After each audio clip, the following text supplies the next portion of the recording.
It was open house at George's school, so the man with the yellow hat had come to school with George.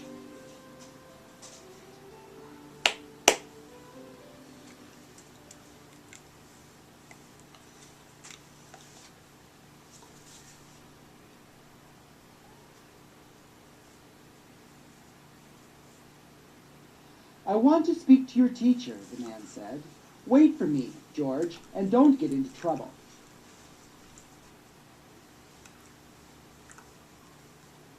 George was standing in front of the art room. He opened the door and peeked in.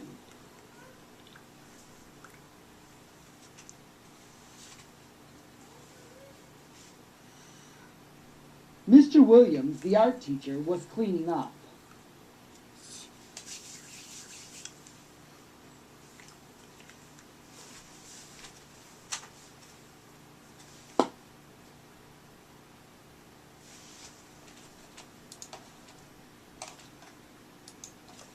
Hello, George, he said.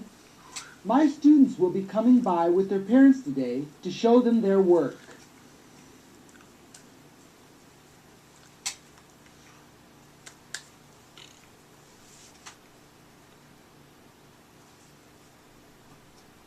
The walls of the art room were covered with the students' paintings.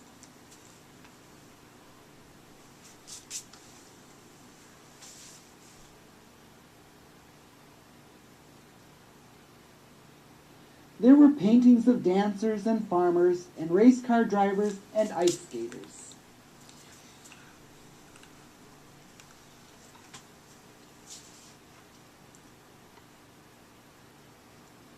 On one wall was a chart with the names of all the children. Each name had a star beside it, except for Alice's name.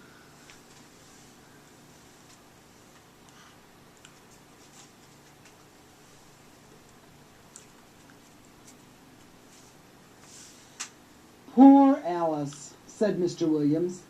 She said she left her painting on my desk, but I can't find it.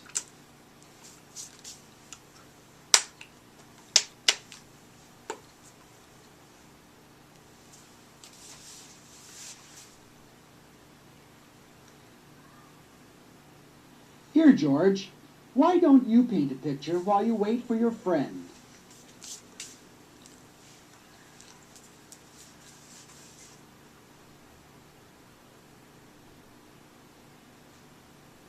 George began to paint.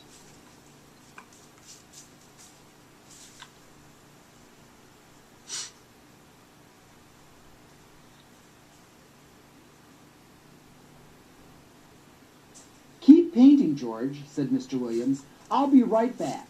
And off he went.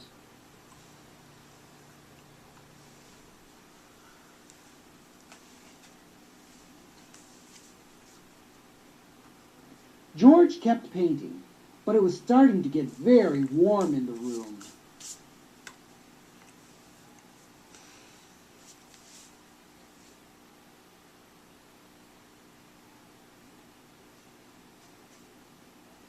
On a nearby table sat a big fan.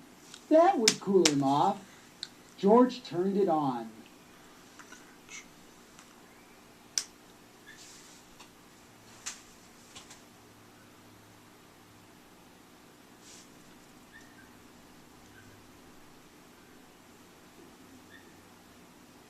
But as soon as he did,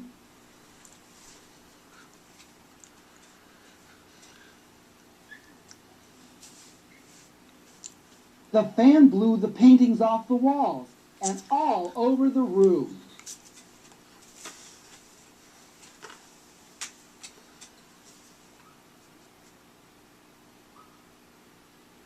George, cried Mr. Williams, running into the room. Look what you've done.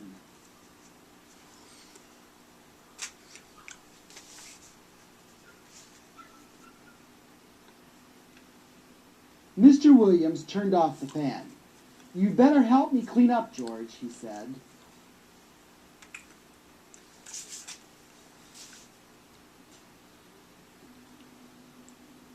George picked the papers up off the floor. Some were under Mr. Williams' desk.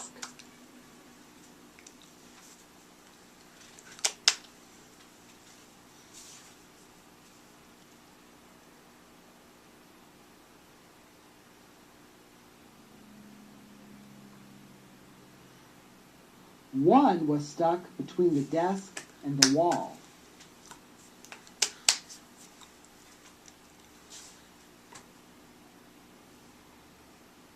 When George pulled it out, it was covered with dust, as if it had been there for a long time.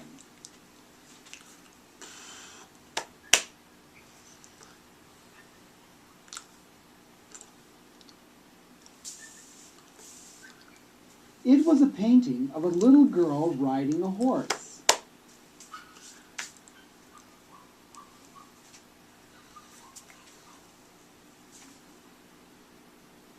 "That's Alice's missing painting," cried Mr. Williams. "Now I can give Alice a star."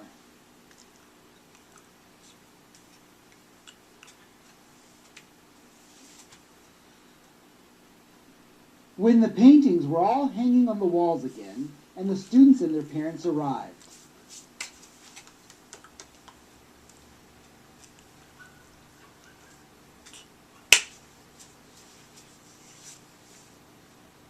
there was Alice's painting, and there was George's painting right beside it.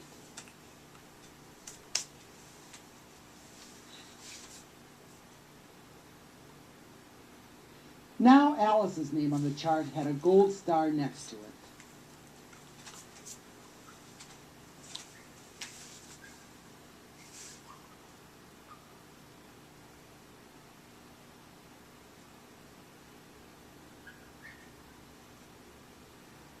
"Thank you for finding my painting, George," said Alice. "I like your painting too. You should have a gold star."